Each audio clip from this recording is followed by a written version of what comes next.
Saya pernah melakukan zina dan minum minuman keras. Bagaimana dengan amal ibadah yang saya lakukan saat ini? Dan bagaimana dengan hukum Islam tentang rajam dan potong tangan dan lain-lain? Apakah saya masih bisa berharap surganya Allah? Mohon nasihatnya Ustaz.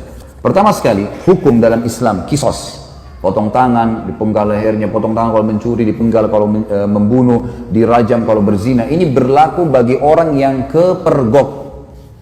Berlaku bagi orang yang kepergok. Tidak berlaku bagi orang yang antum pernah berzina 5 tahun lalu, sekarang sudah taubat. Lalu antum datang kepada seorang ustaz atau kiai, saya sudah berzina, rajam saya. Bukan begitu. Makanya hadis Bukhari yang menjelaskan, seorang wanita pernah datang kepada Nabi SAW dan berkata, ya Rasulullah, saya sudah berzina dan saya hamil dari zina. Dia buat pengakuan. Apa kata Nabi SAW? Kau lagi hamil, pulanglah, melahirkan anak itu. Karena anak itu gak ada salahnya. Apa kata ulama hadis? Yang dimaksud oleh baginda Nabi SAW, pulang, taubat. Jangan kau kesini. Kalau tidak kepergok, udahlah, taubat, berlindung di bawah naungannya Allah. Jangan, tidak ada, kita bukan seperti Katolik teman-teman yang harus pengakuan dosa disampaikan segala, lalu kemudian pasturnya kasih air suci lah kamu selesai. Nah, dalam Islam itu, karena dalam pengakuan dosa nggak ada, antum tutupin dosa itu. Kata Nabi SAW dalam hadis Bukhari Muslim, orang yang paling buruk di sisi Allah adalah orang yang sudah Allah tutupi kesalahannya. Dia zina dari malam nih, Allah tutupi sampai pagi, lalu dia sendiri yang mengekspos kesalahannya. Saya tadi malam, saya begini. Wanita itu teman-teman pada saat sudah selesai melahirkan 9 bulan masih kembali, ya Rasulullah saya sudah melahirkan. Kata Nabi SAW, susui anak ini, masih ada waktu 2 tahun. Disuruh taubat oleh Nabi SAW gitu kan. Pulang, habis menyusui ternyata iman dalam hatinya masih kuat. Ya Rasulullah saya sudah menyusui, rajam saya mau disucikan. Barulah Nabi SAW mengatakan, baik, keraskan bajunya kemudian dirajam gitu kan. Karena dia terus meminta kepada Nabi SAW, tapi awalnya disuruh pergi gitu kan. Lalu kemudian teman-teman sekalian yang terjadi, waktu lagi dilempar, ada seorang sahabat mengatakan, semoga Allah melaknatmu, kenapa kau berzina? Kata Nabi SAW, jangan kau laknat dia, perempuan ini, demi zat yang ubun-ubunnya Muhammad dalam genggamannya, dia telah bertaubat, kalau dibagi untuk 70 orang penduduk Madinah cukup buat mereka semua masuk surga. Luar biasa orang ini, jangan. Ada pernah sahabat mengatakan, ya Rasulullah, saya mencium seorang wanita di pinggir Madinah, asabtul mar'ah. Dalam ulama hadis mengatakan, dia mengatakan, saya sudah menciumnya, saya sudah memeluknya, tapi tidak terjadi berzinahan.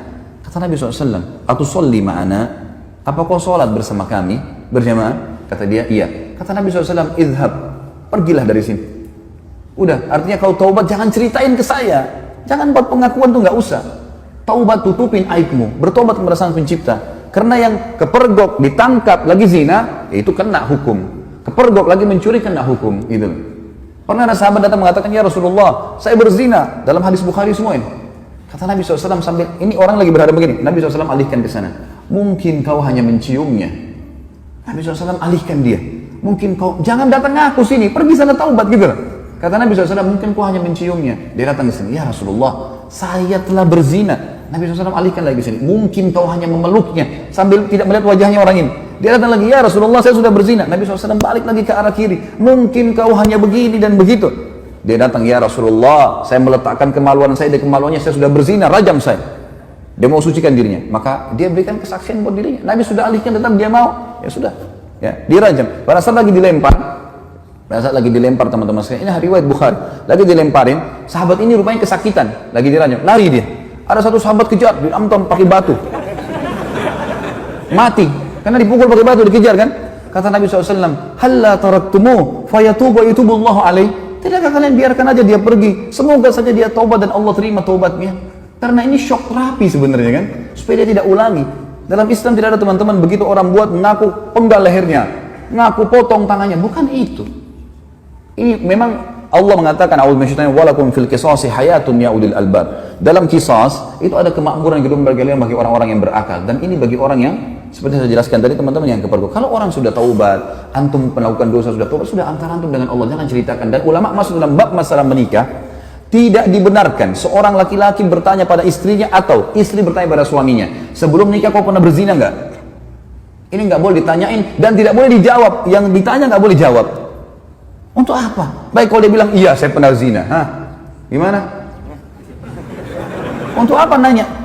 Sekarang depan mata saya, ini istri saya, ini suami saya, selesai. Yang saya tahu zahirnya adalah orang yang baik, itu hukum kita. Jangan korek-korek yang kita tidak tahu, nggak usah. Nggak perlu. Nggak usah periksa-periksa HP, ngambil tugasnya malaikat. Lah iya, Allah titip malaikat kiri kanan nggak? Yakin nggak dengan itu? Apa fungsinya? Kiraman katibin, kata Allah. Tugasnya nulis, ngontrol suami kita di mana, istri kita di mana, dia yang nulis. Dan tidak ada yang luput dari penglihatan Allah SWT. Tidak ada dosa yang luput. Jangan repot-repot kita yang sibuk hubungi siapa, bicara sama siapa, habis umur untuk itu. Saya bilang sama istri saya nggak akan periksa HP-mu. Urusan kamu dengan Allah. Saya cuma ingatkan, tapi sesuatu yang salah depan mata saya luruskan. Dan saya tentram hidup dengan cara seperti itu. Gitu kan? Gak usah repot-repot, ada urusan sama Allah, kita selalu ingatkan kepada Allah SWT. Ini gak usah repot-repot, ini sekretaris dua ini luar biasa, nggak tidur, nggak capek. Ma yalfidhu min qaulin, kata Allah, tidak ada satu kalimat yang terlewat illa ladaihi raqibun, kecuali dirakib, dikontrol, diawasi, dicatat semua. Jadi nggak ada sesuatu yang membuat harusnya kita melampaui batas, teman-teman sekalian. Jadi seperti itulah hukum syar'i, ya. Dan yang menjatuhkan vonis hukuman qisas hanya pemerintah setempat. Saya tutup teman-teman sekalian dengan perkataan saya. Banyak orang-orang sekarang yang sering memvonis banyaknya, oh kalau hukum qisas tidak ada, pemerintah tidak terapkan, berarti masalah togut. Togut ini berarti yang disembah selain Allah. Teman-teman sekalian, wahai anak-anak muda muslim, tenangkan pikiran, masukkan iman dalam hati, jangan terbawa dengan arus fitnah yang terjadi. Main vonis pemerintah Indonesia ini kafir, pemerintah ini kafir, dari kafir. Ya akhi, siapa kamu? Duduklah, ibadahlah kepada Allah, azan ke masjid, baca Quran, perbanyak ibadah, jaga mulut. Kata Nabi SAW, man kana yu'minu billahi wal akhir falyakul khairan aw liyasmut. Siapa yang mengaku beriman pada Allah dan akhir, dia cuma ucapkan yang baik, yang dia tahu dan dia tahu bermanfaat buat dia di akhirat, atau dia diam. Jangan ikut campur, nggak usah. Sekarang antum memvonis si fulan tidak benar, si fulan tidak benar. Dari mana ilmu antum tidak benar? Indonesia ini bukan negara Islam. Tapi teman-teman sekalian, berapa presiden kita? 5 atau 6 sebelumnya yang sampai sekarang? Muslim atau bukan? Muslim. Salah satu syarat negara Islam, pemimpinnya Muslim. Yang kedua, mayoritas masyarakat Muslim atau bukan? Nah, tinggal yang ketiga syaratnya, terterapkannya hukum Islam. Kan gitu. Baik, pertanyaan di Indonesia, apakah hukum Islam sudah diterapkan? Hah? Sudah akhi, sebagian belum. Sekarang mungkin anda tanya, ini hukum Islam belum? Bukan, duduk di majelis ilmu begini. Takmir masjid, hukum Islam bukan? Azan dikumandangkan, 5 waktu sholat dikumandangkan. Kalau kita Ramadan diiklanin nggak? Baik, kalau kita pergi haji, jemaah haji pergi nggak? Pemerintah buat nggak program haji? Puasa Ramadan, zakat, ada badan zakat nasional, kita bebas. Antum sekarang buat yayasan, kumpulin zakat, sedekahkan, buka rumah anak yatim, buka pesantren. Kita punya pengadilan agama, antum nikah dengan cara Islam bukan? Baik, antum cerai Islam. Ada majelis ulama nggak di Indonesia? Teman-teman sekalian, yang belum diterapkan di Indonesia apa? Pencuri potong tangan, ya? Orang berzina dirajam. Ini bagian daripada syariat, bagian, bukan totalitas syariat di situ. Harus kita tenangkan pikiran dan hati kita, teman-teman. Jangan terbawa cuma emosional dan ilmunya kurang, akhirnya kemana-mana nih, gitu kan? Ban mobil kita kalau bannya lagi kempes, tambah angin saja, jalan. Kita enggak, kempes, buang semua mobilnya. Lah iya, langsung main vonis. Teman-teman, manusia semua bisa berbuat salah, punya kekurangan, gitu kan? Tetapi kita mendoakan. Yang saya lihat adalah kita di Saudi misal contoh ya, saya karena pernah tinggal di sana, saya melihat di setiap mimbar hari Jumat, semua khatibnya pasti mendoakan agar pemimpin mereka dapat hidayah. Bayangkan kalau kita punya, saya dapat data teman-teman di Jakarta Selatan saja, kita punya 2.200 masjid dan musola. 2.200 masjid dan musola. Ini mungkin sejumlah dengan masjid di negara-negara muslim yang lain yang kecil. Ini baru Jakarta Selatan, kita punya 5 wilayah Jakarta. Ada pusat, ada barat, ada utara, ada timur, ada selatan. Ini kalau 2.000 aja setiap wilayah, kita punya 10.000 masjid. Bagaimana kalau seluruh Indonesia? Bagaimana kalau semua orang ini, ya, kalau 10.000 masjid teman-teman berarti ada 10.000 khatib. Ya. Kalau kita punya, misal seluruh Indonesia anggaplah 5.000, 100.000 masjid. Semuanya mendoakan, ya Allah berikan hidayah pemimpin kami. Ya Allah berikan mereka menerapkan Al-Quran dan Sunnah. Ya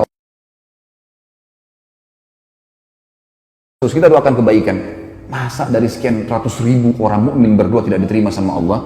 Daripada kita main vonis, kita main salahkan, comot sana, ganti sini, vonis ini. Kehidupan apa ini gitu?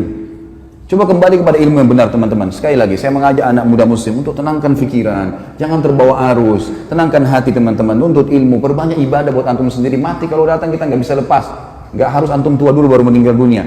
Maka sibukkan pada hal yang bermanfaat. Allahu alam. Ini tentu saja saya tutup teman-teman sekalian dengan kalimat saya bukan menggurui, saya tidak pernah menyebutkan nama orang, alhamdulillah di majelis saya tidak mau memvonis siapapun salah, tapi kita kembali kepada wahyu Allah subhanahu wa ta'ala sesuai dengan pemahaman para sahabat. Ini adalah hal yang paling tepat. Coba antum kembalikan kepada ini, maka hati kita akan tenang. Oh ternyata Ibnu Abbas, oh ternyata si fulan, oh ternyata si fulan. Ini yang insya Allah kan sudah cukup buat kita. Allahu a'lam. Mohon dimaafkan kalau ada salah tentunya, dan juga kalau ada benar pasti dari Allah. Kita berdoa kepada Allah sang pencipta agar seluruh amal yang pernah kita kerjakan diterima olehnya dengan kemahamurahannya, dan semoga saja semua dosa yang pernah kita kerjakan dimaafkan dan diganti pahala. Juga sisa umur kita semoga diberkahi di harta, di keluarga, di umur, dan juga pekerjaan, serta puncaknya kita diberikan oleh Allah sang pencipta masuk surga tanpa hisab. Dan tentu kita berharap ya Allah surga firdausmu yang maha luas dan juga yang maha sempurna. Ya Allah, kami mohon kepadamu agar engkau menolong saudara-saudara kami di Palestina, di Syria, di Yaman, di Irak, di Myanmar, dimanapun mereka berada yang sedang tertindas. Ikhlaskan niat mereka, terima para syuhada mereka, muliakan Islam di tangan mereka dan tangan kami semua, serta partisipasikan kami bersama mereka di pahala baik dengan doa, dengan harta, juga dengan jiwa kami. Dan semoga dengan kemahamurahanmu ya Allah, yang kami yakin engkau sedang melihat kami sekarang, dan juga malaikatmu sedang menghadiri majelis ilmu ini, agar engkau menyatukan kami semua di surga firdausmu tanpa hisab, di mana engkau satukan kami di majelis ilmu yang mulia ini. Tentu selanjutnya teman-teman sekalian kita berdoa, kita berharap agar Allah subhanahu wa ta'ala sekali lagi mengikhlaskan niat kita, menjadikan majelis ilmu ini sebagai ilmu yang bermanfaat. Dan saya memohon ampun bila ada sesuatu yang salah kepada Allah sang pencipta, dan juga untuk saudara kita semua hadir di sini, dan kedua orang tua kita dan seluruh muslimin dan muslimat, agar semuanya dimaafkan kesalahan-kesalahannya. Subhanakallahumma wa bihamdika asyhadu an la ilaha illallah astaghfirullah wa atubu ilaik. Wassalamualaikum warahmatullahi wabarakatuh.